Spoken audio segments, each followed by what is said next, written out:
In addition to VIPs with global stature, a surprising number of everyday Americans were also able to fulfill their dream of having a private meeting with President Reagan in the years after he left office. Of course, we screened requests rigorously, but people who wrote inspiring letters that made a good case for meeting with him often were granted an appointment. Some of those letters were so well written, they made it very hard for us to turn down the request. Besides, nothing brought the president greater joy than to meet with those who had given him the opportunity to serve as their president.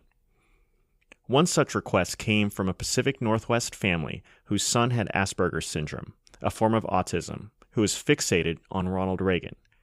The 6-year-old boy had read dozens of books about the president, memorizing every fact and detail of his life.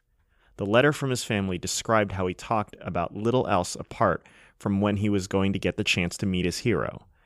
This family's request got an immediate and unanimous yes.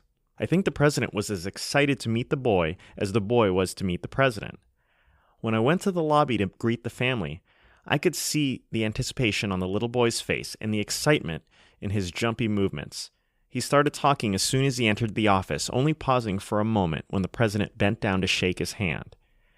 He was talking about the president, not necessarily to him. Every now and then he would look at his hero, as if to quiz him on his own life story. "Did you know that you played football in high school?" "Why, yes, I did. I played right guard and tackle."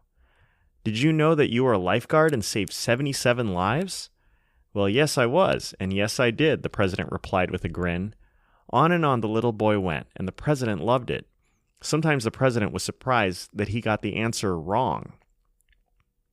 "Did you ride horses at the White House when you were president?" "While I was president, yes, but at the White House, no," President Reagan said. "I rode horses at Camp David and at my ranch in California, but not at the White House itself." "No, that's not right," the boy said, correcting the president on his reply. "Ronald Reagan did ride horses when he was president and lived at the White House." And the president just smiled. We all did. "And you like jelly beans, especially the black licorice ones, right?" the boy asked. "Yes, I do, and I hope that you do too." And with that, the president presented the elated little boy with a jar of Jelly Belly jelly beans to take home. This was an excerpt from the memoir, The President Will See You Now, My Stories and Lessons from Ronald Reagan's Final Years. Our first 3 episodes were largely story-driven, but we plan on occasionally interviewing special guests who either have real-life experiences or expertise related to the American presidency. Today we'll meet someone who knew a president personally and wrote a book about it. Find out more about her story on this episode of This American President.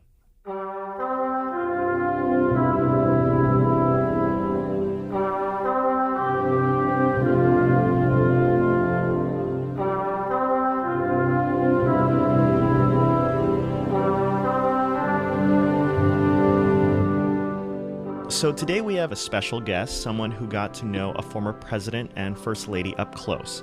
We're honored to have Miss Peggy Grande, author, public speaker, California native, and former executive assistant to President Ronald Reagan.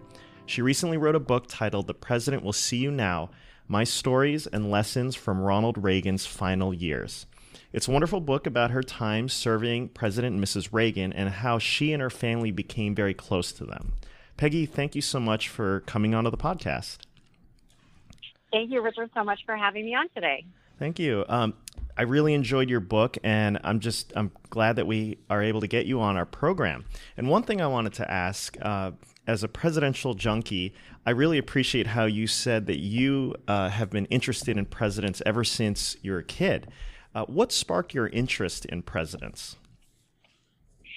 You know, it's hard to remember not liking presidents. I guess, how do you describe the little boy who loves dinosaurs or cars or, the little girl who is obsessed with dolls or Barbies, I guess, to be very stereotypical. But I was always that nerdy little kid that for some reason loved presidents and government and the White House and was just fascinated by that, which I guess if you grew up on the East Coast, that would be fairly commonplace. But I grew up in Southern California, and back in the day when girls in particular didn't really even see a pathway into the political arena at all. And so it was highly unusual. My parents were loving and supportive, but kind of, would roll their eyes and say, I don't know where this came from, but I hope you figure out what to do with it.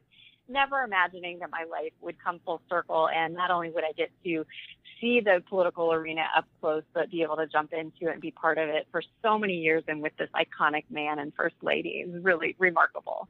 Yeah. Now, what are some of the first presidential related events that you can remember? Well, I was a little bit spoiled because growing up, Ronald Reagan was really the first president that I started paying attention to in sort of a current event sort of way. And so Ronald Reagan would come across the radio, or he would, come across your TV, one of the 3 networks, we had back in the day. Right. With the dial TVs. Yes, I'm that Before old. DirecTV. But before any of that. But I just remember there was a way in which he spoke to the nation where I felt like he was also speaking directly to me. And he had a way of connecting to people, whether it was somebody who was a political junkie or a young girl like me. I felt like he was talking directly to me. And I felt like all of a sudden politics and government was something that was accessible and needed all of us to be part of it. It wasn't just about him, but it was about all of us. And, I guess early memories, I remember, my grandmother watching all the Watergate proceedings on TV and not really understanding, trying to figure out what it had to do with water as a little kid and why that was such a big deal. And all of that. But my grandmother in particular was a great patriot. She had 2 great loves. One was America and the other was the Dodgers. So I definitely am a grandchild of hers, and my shared love for both of those. But a lot of my interest in politics, I think, came directly from my grandmother. Okay, right. Now, do you remember the first time that you saw a clip of President Reagan or heard about him? I just remember him becoming somebody who was familiar. I remember hearing his voice and feeling safe. And I remember seeing his face on television and finding comfort in the fact that he was in charge. And I just felt like things would be okay if he was the man who was making the decisions. I felt like he listened to people, that he cared about people. And this was just from a very distant perception, I guess. But, kids are pretty perceptive. Now, my first opportunity to actually see him in person happened when I was a student at Pepperdine. He had just left office. I was in my senior year at Pepperdine, and he had left office in January of 1989. This was February of 1989, and he came to Pepperdine University to give one of his first post-presidential addresses. And so as a student, I was thrilled. My life had come full circle, and here I was actually going to be in the same room with this president, not just any president, but this president. I was a communications major and watched the great communicator so closely, and in him was the perfect culmination of everything I loved. So I got down to the field house that day and was seated in the back row and had my little film camera, and I remember the announcer coming on and announcing, ladies and gentlemen, the 40th president of the United States, Ronald Reagan, and just almost pinching myself and saying, I cannot believe I'm here to witness and see Surreal. this. And when I was writing the book, I actually went back and dug through all my old photos and found photos of that day. And I'm grinning ear to ear. I maybe took one of the first selfies because I figured out how to hold the camera up and get myself and the president in it. But he looks a little bit like one of those Where's Waldo books where he's microscopic in the background. But he's look there on my face and the delight and the thrill I had just being in the same venue as him was remarkable. And then not to realize, you fast forward my life just a few short months, and I would not only get to see him, but work with him on a daily basis. It was pretty incredible. Yeah. It must have just seemed surreal, like you had to pinch yourself. It did. And the first time I met him, and I write about this in the book, I embarrassed myself, and it's out there now in print for the world to read. I'm sure it gave you a chuckle when you read through it, and you know what I'm going to say. It was very endearing. Very much so. When I had never grown up around presidents. I didn't come from a family of money or of means in that way. We weren't politically connected. We didn't go to these big, formal, fancy, social black tie dinners. And so when I was in the office of Ronald Reagan interviewing for the first time, I had prepared myself for all the typical interview questions, but I don't know why it never dawned on me that Ronald Reagan might actually work in his office, or that I might actually intersect paths with him. And I just never prepared myself mentally for what I would do or say. So after my interview, I was sitting in the lobby, and all of a sudden the far doors open up toward me, and walking right at me is Ronald Reagan. And honestly, I kind of panicked. He's surrounded by Secret Service. I know they don't know me. They probably don't know what I'm doing there. I'm wondering if they're going to arrest me or shoot me, or I don't know what's going to happen. And so I take a deep breath and think, well, what would I do out of respect if the flag was passing by? So I stand up and I put my hand over my heart and I stare kind of non-threateningly, nobly off into the distance, not even looking at him, wanting to make sure they knew I was not a threat. And typical Ronald Reagan, I'm sure I looked completely ridiculous, but typical Reagan, he walked right over to me, stuck out his hand, introduced himself to me. I introduced myself to him. He needed no introduction. And I thankfully remembered to breathe and survived the moment, but thought, oh, what a fool I just made of myself. But it was pretty incredible meeting him for the first time. And I'm actually, as embarrassed as I was, I loved having that moment and having that feeling, because I could empathize with people every time we would step out into the world with the president, how people would respond to him. And I enjoyed seeing people's responses. I don't know that I ever saw anybody do exactly what I did, but it makes sense. You wanted to show to him in a variety of ways.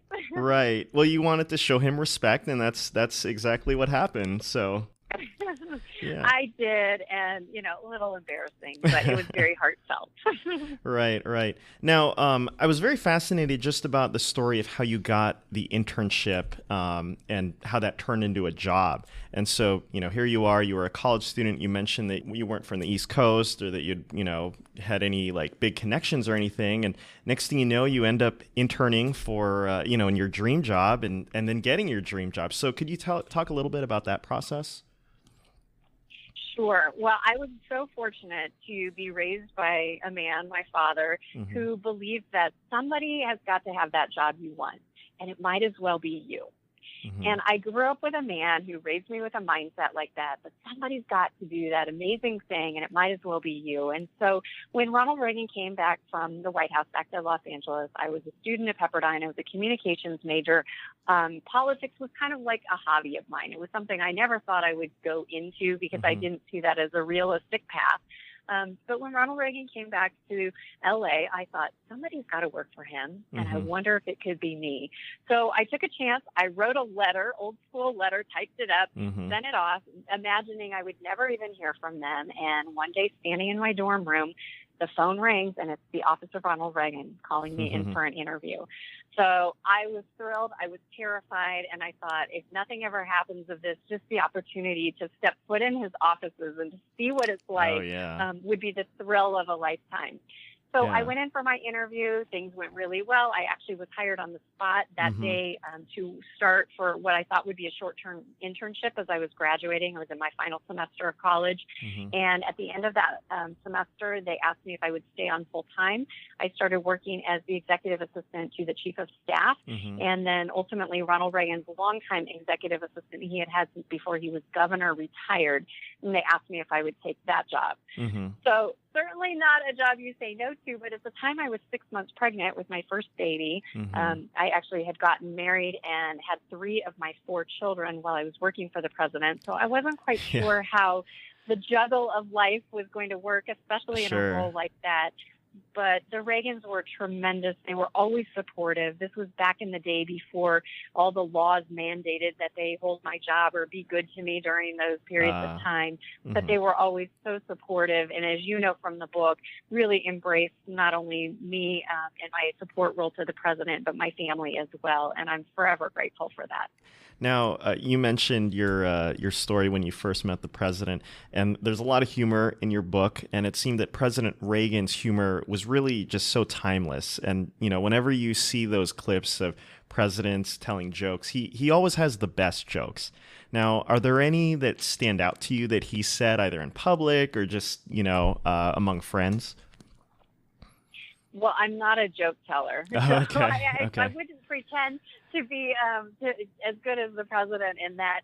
But he did have a joke and a story for everything. And his humor was very strategic. And I think that's the thing that I appreciated about it. He wasn't just like a jukebox of jokes or a joke book who loved playing the greatest hits. Sure. There was always some specific reason why he told a joke or told a story or used a particular story at that time. And it was typically for a couple of reasons. One was sometimes to diffuse tension in the room. Either people were very nervous to meet him and it put him at ease, or maybe somebody had come in that was kind of at odds with him and was trying to make a difficult point, and he would deflect it or diffuse the tension with a joke. But also sometimes he would use humor, often self-deprecating humor, to make a very strong and firm point. And you realize that you can take a role very seriously, but you don't have to take yourself too seriously. And he was brilliant at that. He took his role and his position in life very seriously, but was unafraid to make light of things that could be funny or to put people at ease that were tense. And he did it time and time again. And it wasn't only with humor, but I think it was also having a sense of humor when things went wrong. So you can imagine with all the events we did, all the travel we did, all the different host groups you're working with, even though there's no margin for error, sometimes things just go wrong and don't play out as they're Murphy's supposed Law. to. Yes, and as his assistant, you do everything you can to make sure that everything is so smooth and there's no wrinkles in anything, but stuff just happens. And at those times particularly, I appreciated the graciousness with which he kind of rolled with things. He knew that he would give me that look like, I know this isn't how you planned it, but we're just going to go with it. And rather than getting in the car after an event and getting chewed out by this man, he would always have a sense of humor about it. He would, make a joke and say, I think that worked out all right in the end, or something like that. Right. Which, working for somebody like that, it gives you the freedom to breathe. I think it gives you the sense that you have the ability to try something new or to step out of the zone where you've been before. Maybe bring something creative to the table and you don't feel like you're boxed into a little box that's so, so tight that anything outside of it is going to mean you're fired or something. He had a graciousness about him, and it was that sense of humor about having levity in things that he could. And it must have been, one of the reasons people love to work for him. He sounds like he was a great boss. He did. Yeah. And I did. He was not a micromanager. He spent a lot of time hiring people around him that he believed not only were competent, but that would also represent him. And one of the things that I was always mindful of was I was the one who sat right outside his office door. And so really, if anybody was coming in to see him, they saw me first. If anybody was talking to him on the phone, they talked to me first. If they got a letter from him or sent a letter to him, it passed across my desk first. And I realized that here was this man. He had spent a lifetime of establishing his reputation and his own personal brand, I guess you could call it. And in many ways, I felt the burden and the pressure. He didn't put it on me. I felt the pressure of living up to that. What would people think of him after their interaction with me? Would they think more highly of him or would they not? Were they impressed by the way the office handled things? And so they said, okay, yeah, Ronald Reagan really knew what he was doing. He surrounded himself with good people. Did I portray that sunny optimism that he always had? Did I respond to people in the way that he would have had he been able to do it himself? Because out of 100 people that wanted to reach out to Ronald Reagan, one maybe got him and those poor 99 got me. But I wanted them to love him and respect him as much or more in interacting with me as they would have with him. And so I put that pressure on myself, not from him, but I did realize those were very big shoes to live up to and to always reflect on him in the way that he deserved and had earned. Now, as we know, President Reagan was nicknamed the Gipper because he played George Gipp in the movie Newt Rockney. And it had me wondering, did he have any favorite sports teams, any favorite sports that he liked to watch? Well, he had been a football player, so he always liked football. He also liked baseball, and he liked a lot of sports. You know, long before he was president, even before he was an actor, he was a radio announcer, and he called games for the Chicago Cubs, amongst others. And so he was a huge sports fan and connected with sports on all levels. He never played baseball. He was nearsighted, and so it was very hard to play baseball when you're nearsighted. Sure. You don't see the ball coming very well. Right. But he played almost everything else. Football, he was a swimmer, a diver. We know he was a lifeguard. He ran track, I think, when he was young. Okay. Did a little bit of everything. So, yeah, definitely was a sports fan. Threw out a couple of first pitches. Was one of the first sitting presidents to attend a NASCAR race. I mean, he loved engaging in the sports world, definitely. Oh, sure. Now, as you probably know, I'm an 80s and 90s kid, and there were a lot of great shows and movies during that time. And many of them referenced President Reagan. Famously, Back to the Future did. And I remember there was a speech he gave where he referenced Back to the Future. And I remember watching the show Fresh Prince of Bel-Air, and he had a cameo in it. It wasn't him, but it was somebody playing him. And, you know, since he lived in Bel Air, they kind of played around with that. And, that's funny. Yeah. And obviously, President Reagan was very savvy with pop culture, being a movie star. Did he ever talk about that, or maybe about kind of the impact or how he was portrayed in pop culture? He wasn't really consumed by what people thought about him or how they portrayed him, but he certainly was very proud of his years in Hollywood. You know, sometimes people would try to belittle him by saying, oh, he's just an actor playing a role of president. And in typical Ronald Reagan humor, he would turn it around and say, well, I don't know how you can be president without being an actor. You're right. Meaning there's a stagecraft to it. You have to be able to know how to talk to people, how to engage an audience, and so much of that comes from his training as an actor. And he had a brilliant way of connecting with people. So I don't know that he was consumed by how Hollywood was portraying him now, but as much as people tried to dismiss, oh, he was just an actor, he never looked at that in a dismissive way. He was always very proud of it, proud of what he had done, and proud of what he had learned and how that applied. And by the way, when he was an actor, he also was president of the Screen Actors Guild and served in that capacity, I think, for 8 years. I think he was, at the time, the longest serving president of the Screen Actors Guild. And how interesting that at the time when he was president, there was this big red scare in Hollywood. And they were trying to figure out, they thought that communism was infiltrating Hollywood, and they were trying to figure out who were communist sympathizers and who weren't. And so Ronald Reagan, as president of the Screen Actors Guild, it fell upon him to devise this system of how to indicate who was and who was not part of the Communist Party. And interestingly enough, his first introduction to Mrs. Reagan came as a result of this chain of events because there were two Nancy Davises in Hollywood at the time. One was being rumored to be a communist sympathizer, and the other one, Mrs. Reagan, now we know, was not. And she was very concerned about her name being associated with this other Nancy Davis. And so she requested time with the Screen Actors Guild president. And so Ronald Reagan took Nancy Davis to dinner to talk about her problem with her name. And they always joked that at the time he suggested maybe, you know, she should change her name. And then she would later say, and eventually I took him at, you know, up on that great idea and changed my name to Nancy Reagan. Right. Which is kind of the cute little tail into that story. But she did not change her name in Hollywood, but Ronald Reagan eventually did change her name. I see.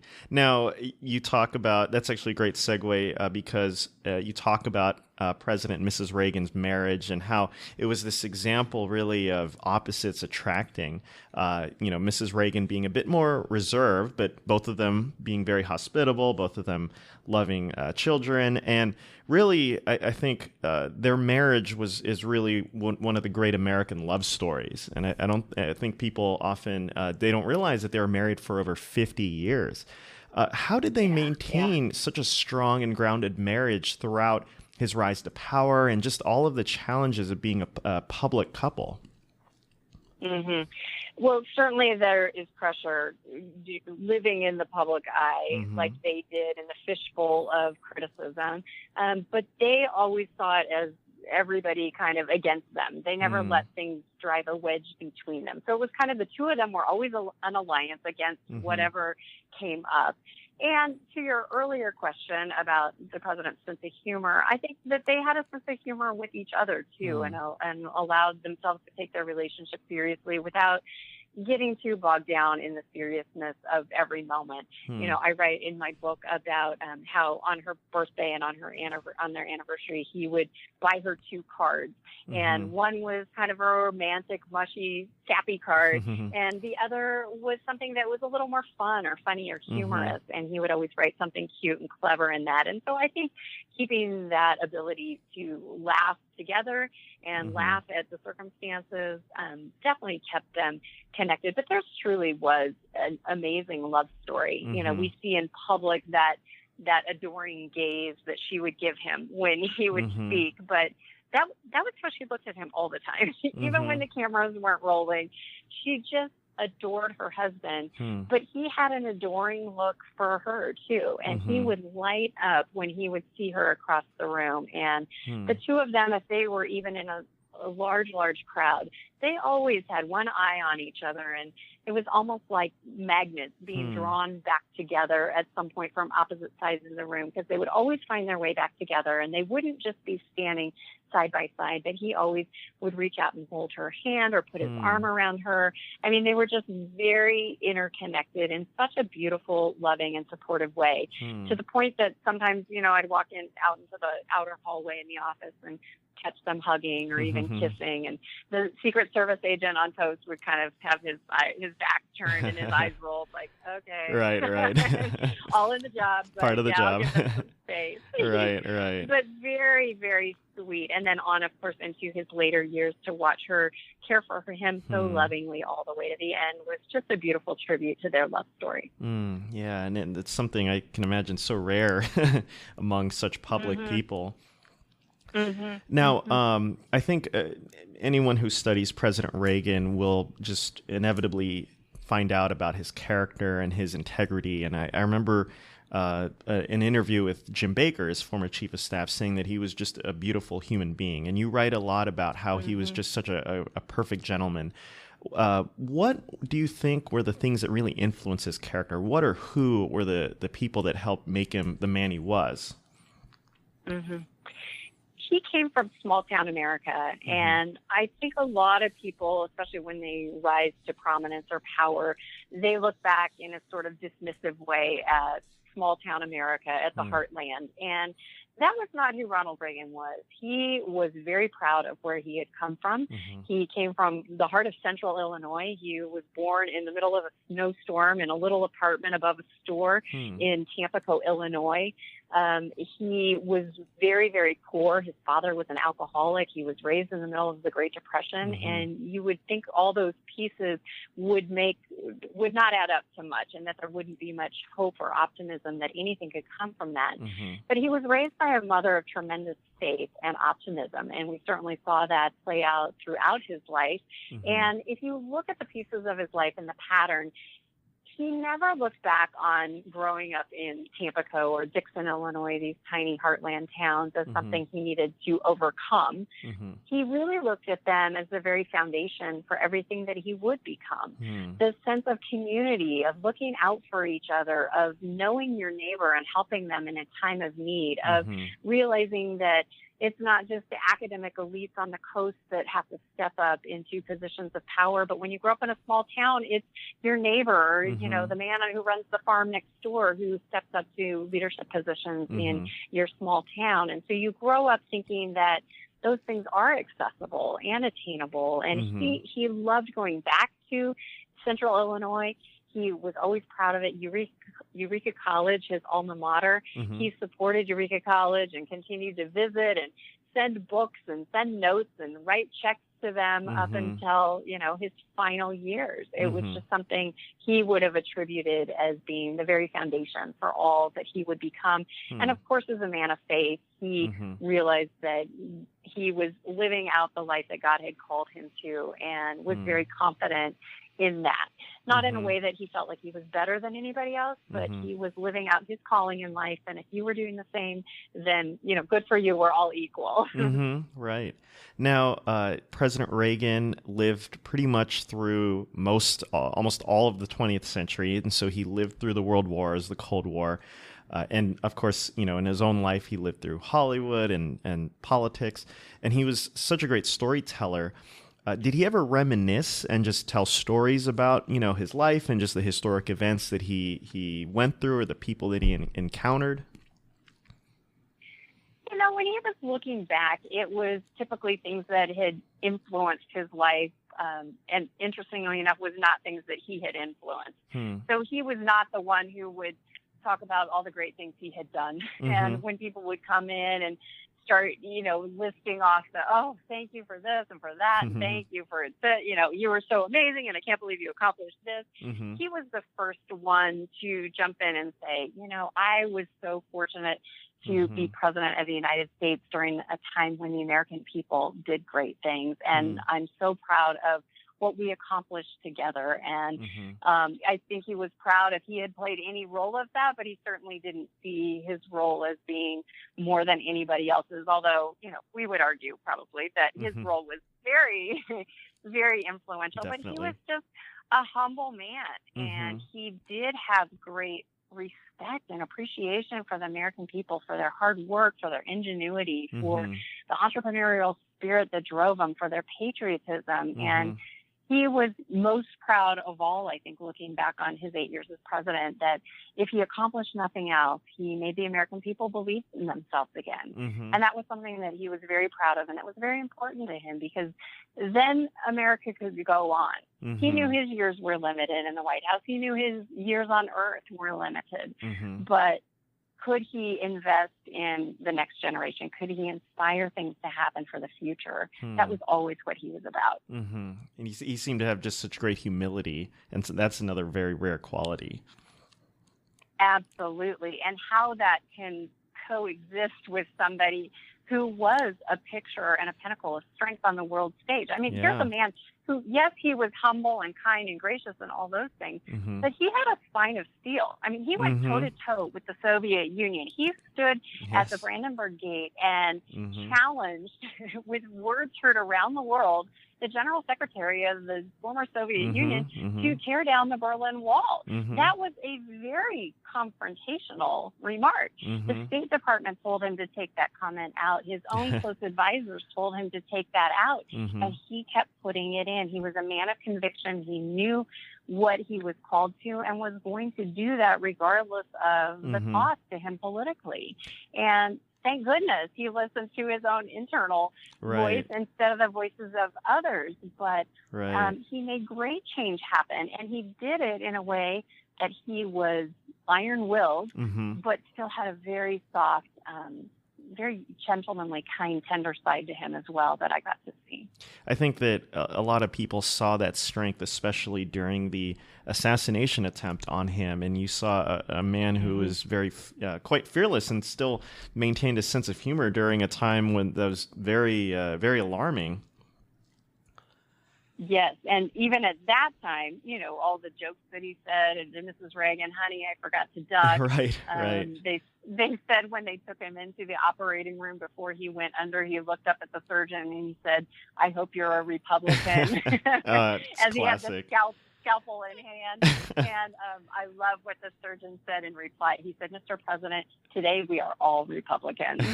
And how a nation really comes together in a time of crisis to support him through it. And I don't think at the time people realized how serious that was and how close he was to have lost his life. And thankfully, history tells us he had a lot more life to live, and America benefited from that. Yeah, absolutely. Now, one of the things in the book that I loved reading about was you meeting some pretty amazing people during the course of your time working for President and Mrs. Reagan. You mentioned meeting Mother Teresa. You also mentioned seeing and meeting other presidents, especially during the Reagan Library opening.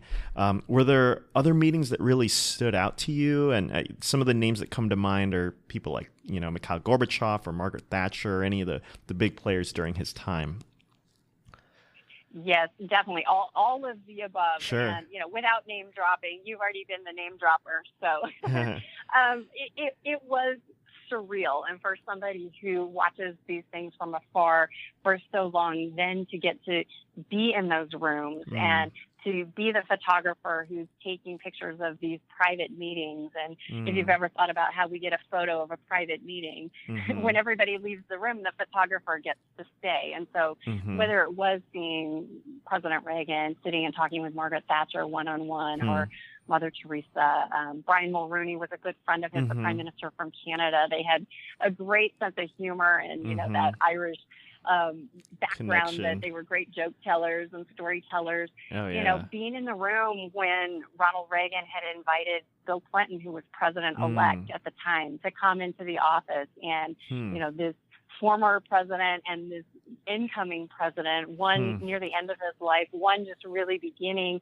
his professional life, and seeing those little words of advice and words of wisdom that he wanted to pass on to the next member who was going to join this club, basically this fraternity of presidents, and now there's only been 45 men up to this point to be part of. But those moments that are remarkable, and they're really surreal, and you think, is this really happening? And how fortunate I felt every moment to be there and to take it all in and to just witness history in that way. Right. Yeah, that's amazing. That's funny you mentioned that, because I actually had that as a question, as far as, because I've seen the photo. Oh, you did? Yeah, I've seen the photo of former President Reagan and President-elect Clinton, and that's one of those meetings that I would love to have been a fly on the wall, because they're so different. Yes. But they're both so charismatic, and the fact that they would meet, and you just wonder what wisdom, this sage president has for this this young president. It must have been incredible. Well, and that was one of those funny meetings that sort of symbolized my role in so many ways. So we had a very small staff, and so you wore lots of hats. And so I had been involved in, the planning and then getting all the details of their arrival. And then they arrive, and you go to the front and you meet them and you greet them and you bring him in and you have him sign the guest book, and then you bring him in and basically, say those words on the title of the book, "The President Will See You Now," and bring him in. And there was the tray of cookies that I had ordered and the teas that I had pre-ordered. And, you take the pictures during the meeting, you watch the time, you escort them out, and then, I clear the dishes afterwards. So my job totally ran the spectrum from the glamorous to the mundane, and how fun to be involved in every aspect of that from start to finish. Yeah, wow. Now, President Reagan lived through many presidents, and he knew many of them personally. And I read that, even though he's from a different party as Presidents Roosevelt and Kennedy, that, there was much about them that he respected. Did he ever talk about which presidents he admired or which ones he read about? Well, he used to talk a lot about FDR, and I think FDR for him was what Ronald Reagan was for me. That was really the president that he first paid attention to and really connected with. And, as we know, Ronald Reagan started out as a Democrat and eventually said, "I didn't leave the party left me." And so I think FDR was very influential on him as a young man. And in fact, you fast forward his life all the way to his post-presidency years, there were a couple of items that he used to speak out on. He used to call it the mashed potato circuit. He said, if you don't sing or dance, you wind up being an after-dinner speaker. So he called himself always as being on the mashed potato circuit post-presidency. But one of the things that he spoke out on, amongst others, was the need to repeal the 22nd Amendment. And not that he wanted to run for president again, but I think when you grow up with FDR as your president, he served 4 terms, for Reagan, he just thought that it was taking away the will of the people to elect the person that they wanted as many times as they wanted. And a lot of the things that he spoke out on, especially in those post-presidency years, were in alignment with that.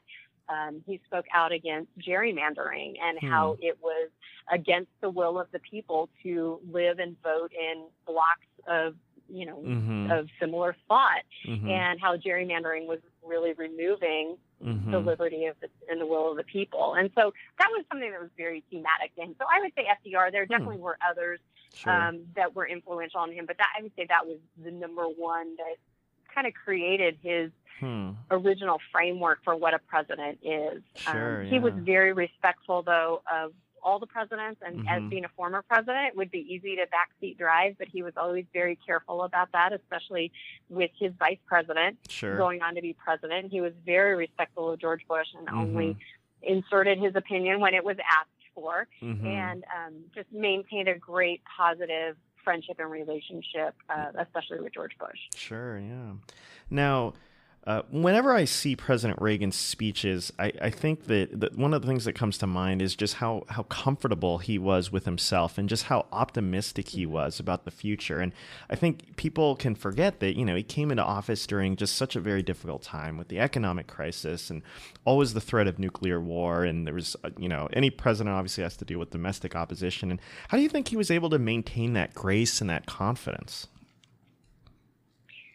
Well, I think it was really heartfelt. I mean, that was genuine. That was authentically how he saw the world and what he believed. And, we know him as the great communicator, but I also think that we know him, to your point, as the great optimist. And when he did take office in January of 1981, the country was in a period of malaise, and taxes were high, inflation was high, unemployment was high, and worst of all, American morale was extremely low.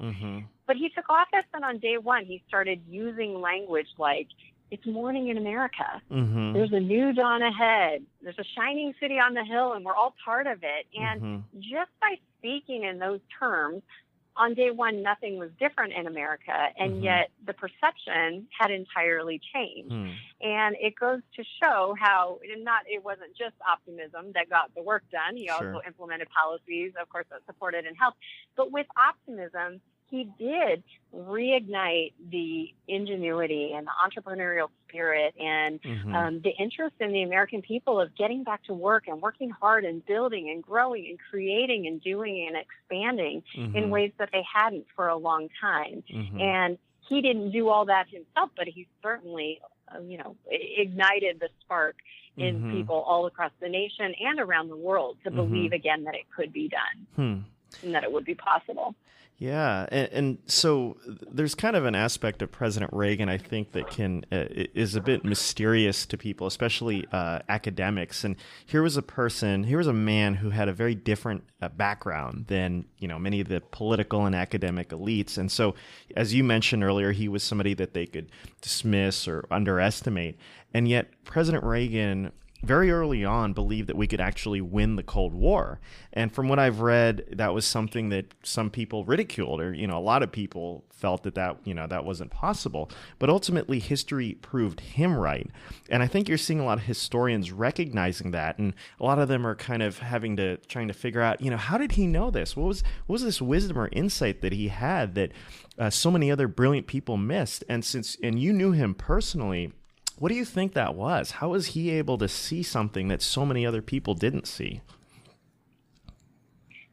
I think that he just always looked at the world differently. And while he appreciated the world of academia and the stats and the facts and the figures that everybody brought to the table to him, I think he was much more in tune with people and much more in tune with their spirit and what they desired and longed for and wanted. And he truly believed that in all these countries, America may not be able to tear down walls, literally and figuratively, all over the world, but could they plant a spark of freedom someplace? And could that spark turn into a small flame? And he believed that once people get a taste of freedom, they will never want anything else.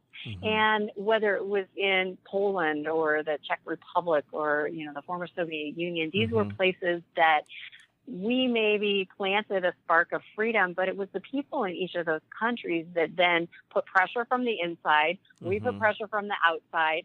There was this beautiful triad of power and influence that happened during the 1980s between Ronald Reagan, Pope John Paul II, and Margaret Thatcher primarily, who from their three perches of influence all started putting pressure on these Eastern Bloc countries, on these communist regimes to say this cannot continue. And when you feel that pressure from the outside and the spark of freedom has been lit inside, at some point that becomes unstoppable. So I think he didn't believe that the script had already been written. He saw the possibility for something still to be created and for something beautiful to happen. And he was a man of faith and belief that anything was possible. He had seen it in his own life and knew that it could happen again. Now, one of the things that I really enjoyed about your book was just how your kids, your whole family got to know President and Mrs. Reagan, and how really they were like grandparents to your kids, it seems like. And you always try to impress upon them what a privilege it was to know them, and so that, they would behave around them. And it made, as I read about it, it made me nostalgic for visiting my own grandparents. And so at what point has that sunk in for them? Did it sink in that, do you realize just how fortunate you are to know them in such a personal way? Yeah. So growing up, kids, they don't pay attention much to titles or position. Sure. They don't know when they walk into a house, they see this home of beautiful things and they just think it's stuff to play with. So it was always that fine line of making it fun and not having so many rules when they went to visit that they didn't enjoy it, but also at the same time instilling respect and realizing that these were very special and important people.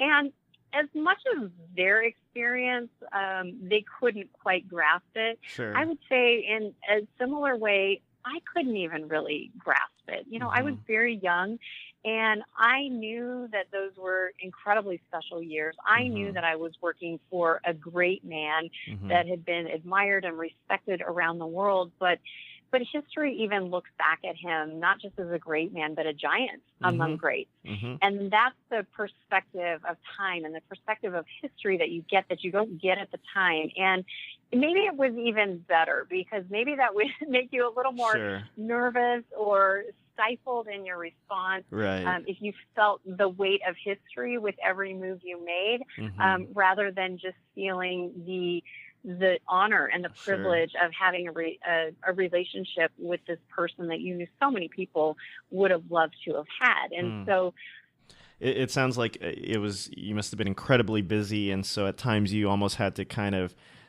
tell yourself to relish those moments. I did. It was those little snapshots, and it was actually surprising to me when I started writing this book. I had not kept notes. I had not kept a diary all those years.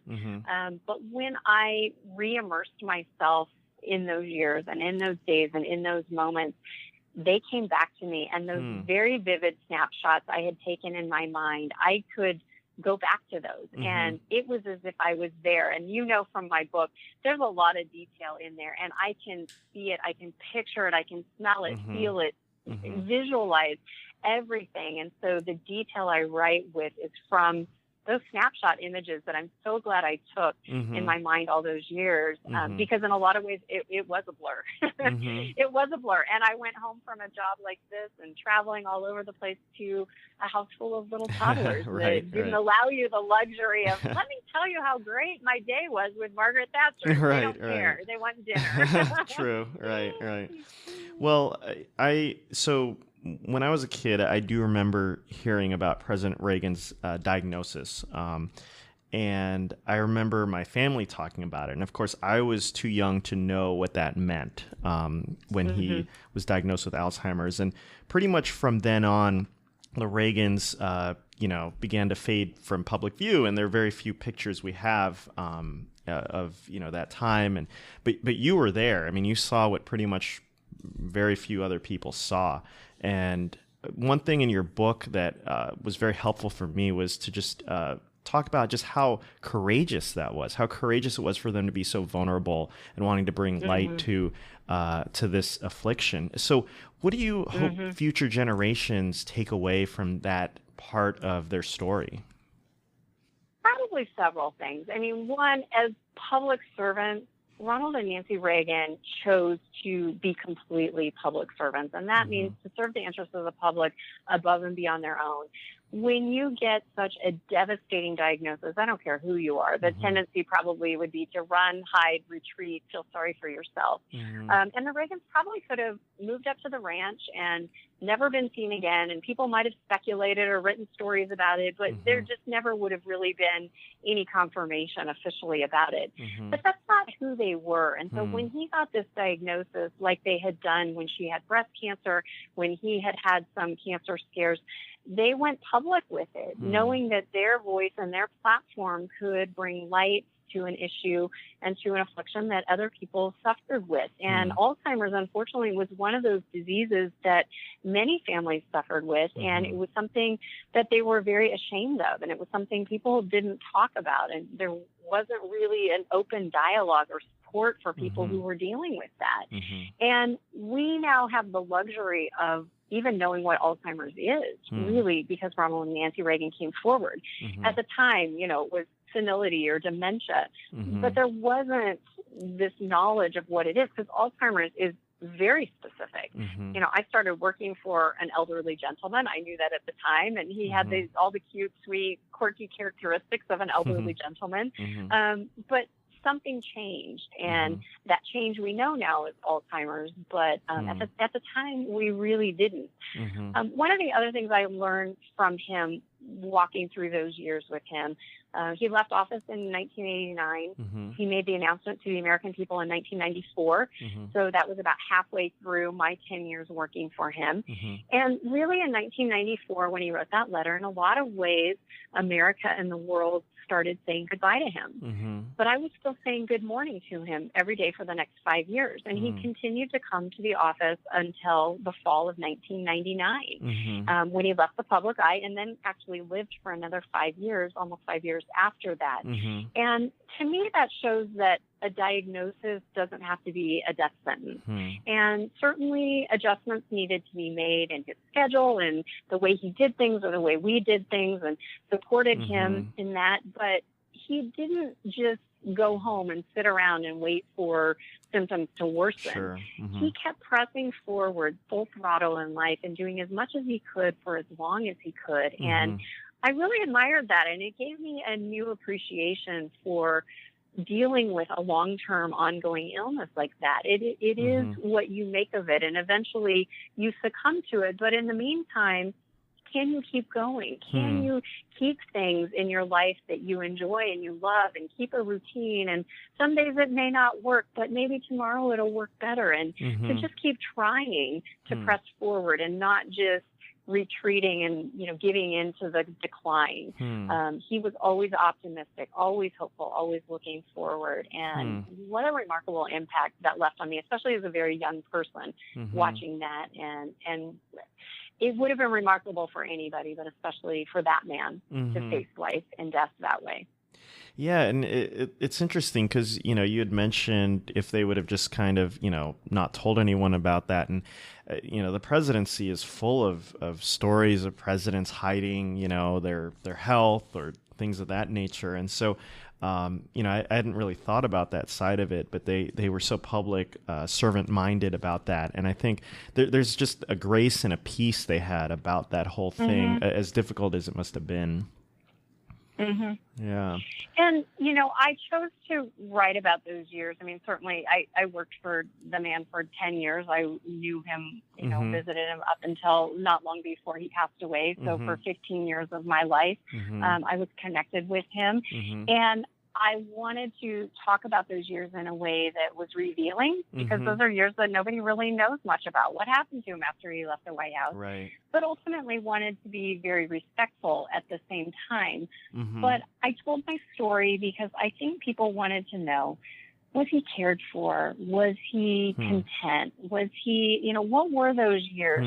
People who loved and admired him, they didn't want to picture him suffering or in a bad state. And I wanted to reassure people who loved and admired him that, yes, those were difficult years. Yes, he was in decline, but he was surrounded by people who loved him and cared for him, and he was cared for beautifully up till the end. And as much as Mrs. Reagan suffered, you know, he wasn't miserable. He was cared for. He was loved, and in a way that I think those who loved him would have cared for him had they had the chance to as well.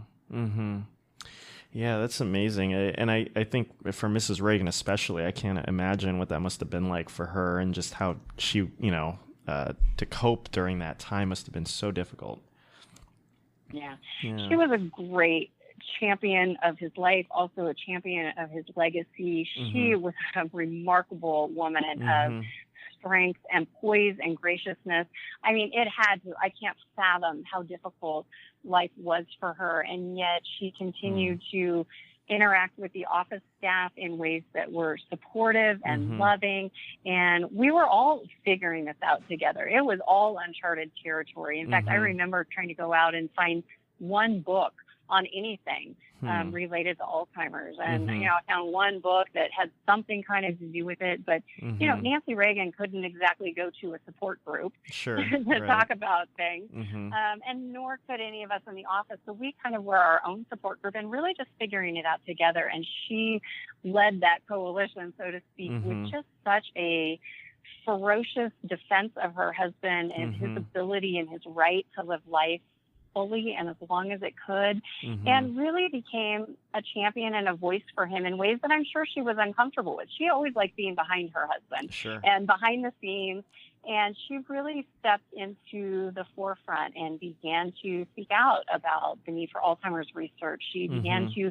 speak out on behalf of her husband, his legacy in the party, and the things that he stood for. Excuse me. And I know that that was something that she probably wouldn't have preferred, but it was something she was willing to do for her husband and for his legacy. And I so admired her for that.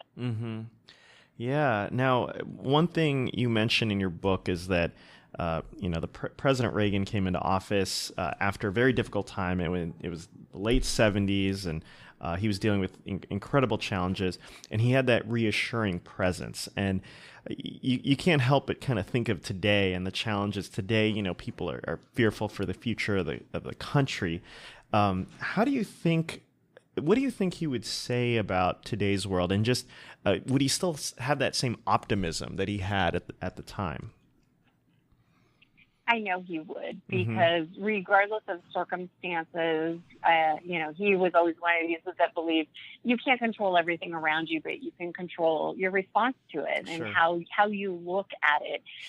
And even though he's known for being this gentle, gracious man, you look at the tone he set right at the beginning of his presidency. And if you remember, not long after he took office, the air traffic controllers went on strike, the PATCO union, and that he, rather than backing down to their demands or even negotiating, he basically said, you're violating your contract and, you know, return to work or you'll be fired. And a lot of people, you know, couldn't believe that this nice, amiable guy was actually going to do this. But I think it was a pivotal moment in his presidency, especially for those who maybe discounted him as an actor playing the role of president, or just the amiable dunce or the happy-go-lucky cowboy. He proved himself to be a political force to be reckoned with. And not only did people across the nation, I think, sit up and take notice, but you know that the Soviet Union and other places across the world thought, okay, this guy means business. And how smart he was at the very beginning to come out firmly and strongly and with being unafraid to take decisive and swift action. And I think that really set him up for a lot of successes down the road. And there were other key times where he took swift and decisive action. And so, yes, he was this amiable guy, but he was unafraid to make tough choices. And so, you know, I think he would look at things today with the same viewpoint of you can disagree without being disagreeable. You can be pleasant and a gentleman, but you can also go toe-to-toe with your adversaries without compromise. Right. And I think he would always look for a better future. He would always look for a better way. He would always look to build alliances with unlikely partners and find ways that we share a common good and build on that for mutual benefit. So I have to believe he would always be optimistic about the future. I can't fathom Ronald Reagan ever being a pessimist. It just doesn't fit at all. What do you think his story, President Reagan's story, can teach us about how we choose our presidents or what we should look for in our presidents? You know, politics, unfortunately, these days, I think has gotten so toxic and so personal that I honestly feel that sometimes the right best people aren't going into the political arena because they are afraid of what it will do to their reputation or to their family or to their future. And those things don't even have to be grounded in fact and reality. I mean, stories can be fabricated and ruin people. True. And so, unfortunately, I think we've created a culture and a climate that is so biting and negative toward our candidates that we don't allow good people to even consider stepping foot into that arena. And so a lot of times we wind up with politicians at every level, whether it's, you know, local city council on up, that feel like, well, I've already made a mess of my life. I really have nothing else to fear or hide. It's all out there. Right. And that's a gross generalization because there are so many good people in the political arena these days, but rather than placing all the blame on the politicians as being very flawed, we as a people need to look at the things we value and the way we treat people who not only serve in office, but choose to step up and run for office. And do we have a culture and a climate that allows the best and the brightest and those with a public servant's heart to step into the field? Or do we discourage them from ever even stepping forward because we've created an environment that has no benefit to them or their family? Yeah. Last question. So it's been 13 years since President Reagan passed, and it's been even longer since he's, been out of the spotlight. But since then, President Reagan has become a symbol, not just for a movement, but for our country. What is the main thing that you want people to know about President Reagan, the man? Yeah.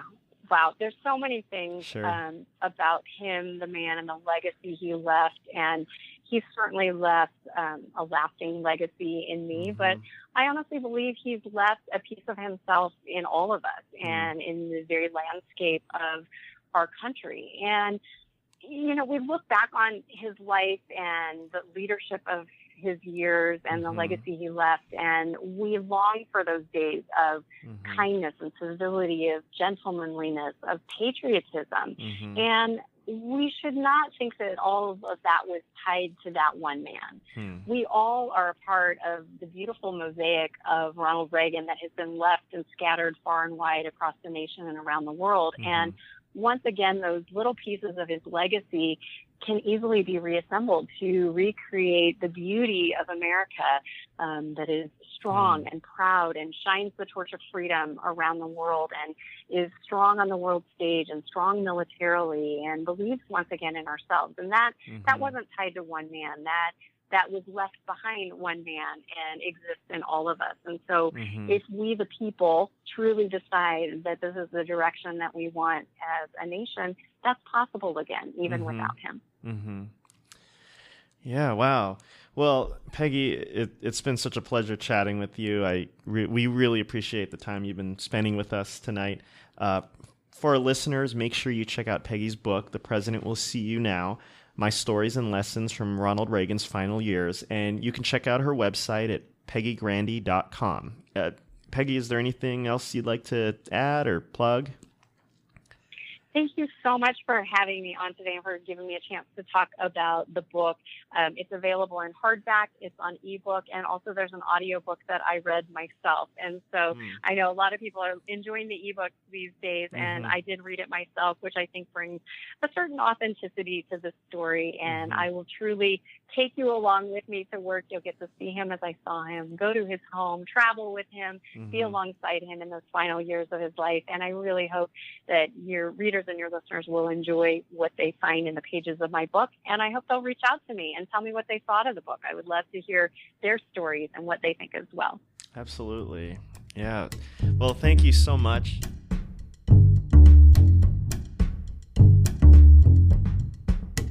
If you want to learn more about today's episode, check out the book, The President Will See You Now, My Stories and Lessons from Ronald Reagan's Final Years by Peggy Grande.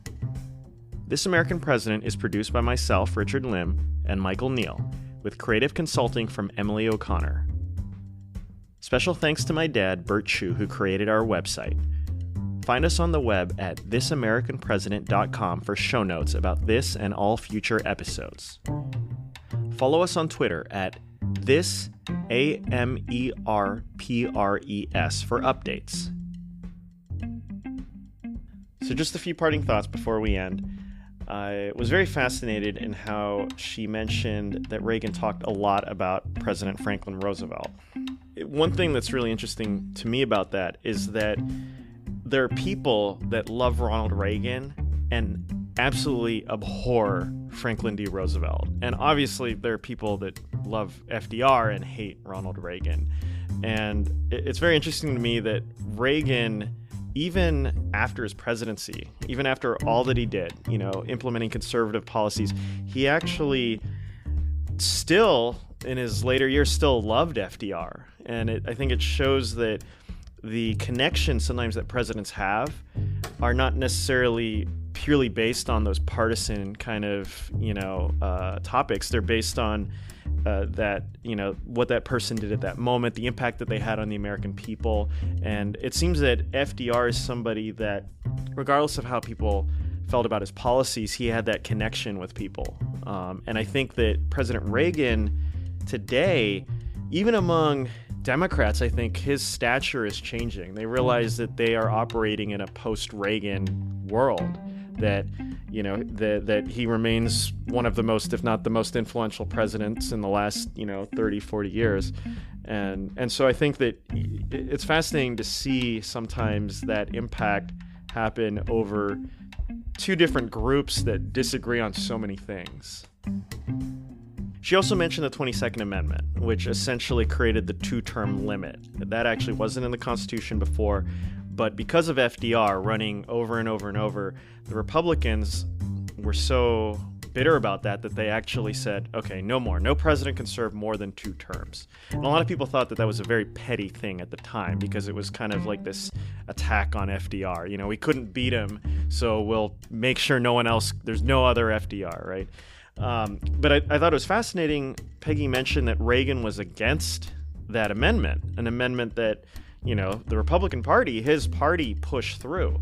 Not only did he feel nostalgic for FDR, but he, in essence, he sided with the Democrats of that time, saying that the 22nd Amendment is undemocratic. And as Peggy said, that was the reason he was against it, because he felt that it limited the people's options as far as who they could vote for. If they want to vote for somebody more than 2 terms, then they have the right to do that. I guess I find it surprising because I think it shows a little bit of how parties can change. As Peggy mentioned, Reagan was a Democrat for, during the FDR era. He voted for FDR 4 times. And he said that I didn't leave the party left me. And so here is a man who I think by that argument is actually saying that it's consistent to be a Reagan Democrat, or it's consistent to be a Franklin Roosevelt New Deal Democrat and also a Reagan Republican. In essence, that's the little implication that he's saying. I'm not sure if that's really what he meant, but I think that he admired FDR to the end of his life.